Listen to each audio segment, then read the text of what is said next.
Olá, meus irmãos, minhas irmãs. Hoje nós iremos refletir o livro Jesus no Lar, a lição de número 50. É a última lição do nosso livro querido e tem como título Em Oração.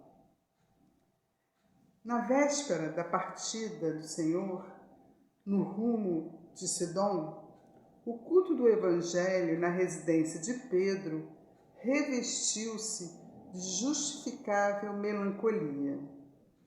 As atividades do estudo edificante prosseguiram, mas o trabalho da revelação, de algum modo, experimentaria interrupção natural. A leitura de comoventes páginas de Isaías foi levada a efeito por Mateus, com visível emotividade. Entretanto, nessa noite de despedidas, ninguém formulou qualquer indagação. Intraduzível expectativa pairava no semblante de todos. O mestre, por si, absteve-se de qualquer comentário, mas ao término da reunião, levantou os olhos lúcidos para o céu e suplicou fervorosamente: Pai, acende a tua luz em torno de todos aqueles que te olvidaram a bênção nas sombras da caminhada terrestre. Ampara os que se esqueceram de repartir o pão que lhes sobra na mesa farta. Ajuda aos que não se envergonham de ostentar felicidade ao lado da miséria e do infortúnio. Socorre os que se não lembram de agradecer aos benfeitores. Compadece-te daqueles que dormiram nos pesadelos do vício, transmitindo herança dolorosa aos que iniciam jornada humana. Levanta os que olvidaram a obrigação de serviço ao próximo. Apieda-te do sábio que ocultou a inteligência entre as quatro paredes do paraíso doméstico. Desperta os que sonham com o domínio do mundo, desconhecendo que a existência na carne é simples minuto entre o berço e o túmulo, à frente da eternidade. Ergue os que caíram vencidos pelo excesso de conforto material. Corrige os que espalham a tristeza e o pessimismo entre os semelhantes. Perdoa aos que recusaram a oportunidade de pacificação e marcham disseminando a revolta e a indisciplina. Intervém a favor de todos os que se acreditam detentores de fantasioso poder e supõem loucamente absorver-te o juízo, condenando os próprios irmãos. Acorda as almas distraídas que envenenam o caminho dos outros com a agressão espiritual dos gestos intempestivos. Estende paternas mãos a todos os que olvidaram a sentença de morte renovadora da vida que a tua lei lhes gravou no corpo precário. Esclarece os que se perderam nas trevas do ódio e da vingança, da ambição transviada e da impiedade fria, que se acreditam poderosos e livres quando não passam de escravos, dignos de compaixão diante de teus sublimes desígnios.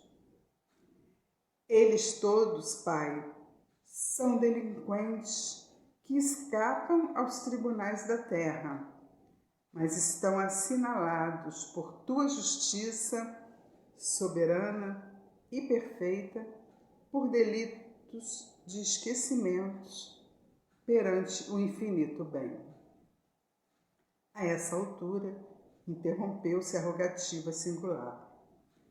Quase todos os presentes, inclusive o próprio mestre, mostravam lágrimas nos olhos e no alto a lua radiosa em plenilúnio divino, fazendo incidir seus raios sobre a modesta vivenda de Simão, parecia clamar, sem palavras, que muitos homens poderiam viver esquecidos do Supremo Senhor. Entretanto, o Pai, de infinita bondade e de perfeita justiça, amoroso e reto, continuaria velando. Quem nos trouxe essa passagem foi o espírito Neio Lúcio. Então, meus irmãos, nessa nossa última lição, do Jesus no Lar, que é a de número 50, em oração, o nosso amado, nosso querido Mestre Jesus roga ao Pai por todos nós. Eu me dei o trabalho me dei a curiosidade de ver quantas rogativas Jesus fez ao Pai por todos nós. E ele fez 16 rogativas nessa passagem que foi lida, para deixar gravado para nós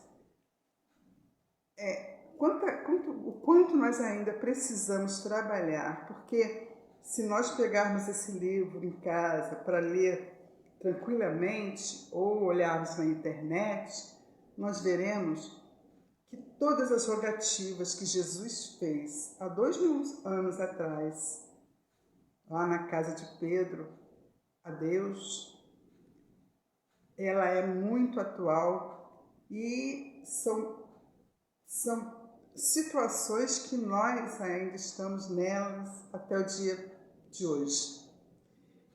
E por que nós ainda estamos nelas? Se nós formos lá refletir, nós veremos que todas elas são fruto do orgulho e do egoísmo, que ainda é muito forte em todos nós. E por isso essas rogativas que Jesus fez ao Pai há tanto tempo atrás é tão presente no nosso dia a dia para todos nós, porque pouca coisa foi mudada, pouca coisa mudou dentro de nós. Se nós formos analisar, se nós formos reler a lição, tão presente ainda é em nós essas situações difíceis que Jesus rogou por nós a Deus. Porque ele sabia que depois de tanto tempo nós estaríamos aqui lendo essa lição e nos vendo nela, em cada detalhe, em cada rogativa, porque assim ainda agimos, porque assim ainda somos.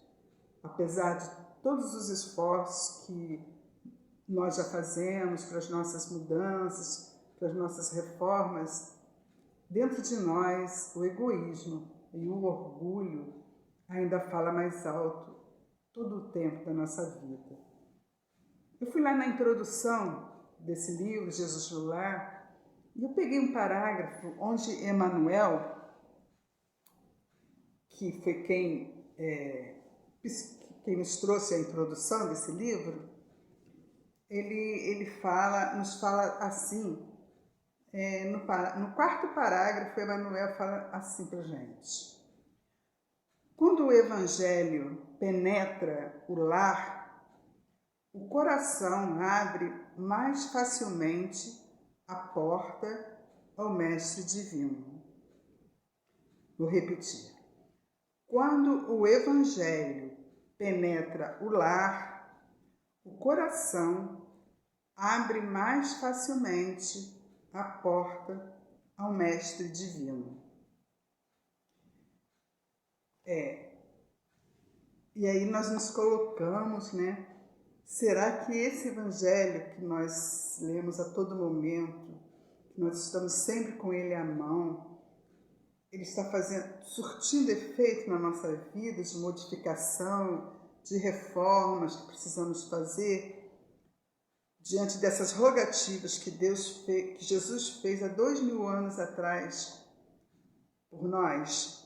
Será que alguma coisa já mudou? Será que nós estamos menos orgulhosos, menos egoístas para podermos nos encaixar nessa rogativa e nessa passagem aqui que Emmanuel nos fala da necessidade do Evangelho dentro dos nossos lares? Porque muitos de nós faz o seu culto no lar, não é? Uma vez na semana. Ficamos estudando o Evangelho, ficamos refletindo sobre aquela lição.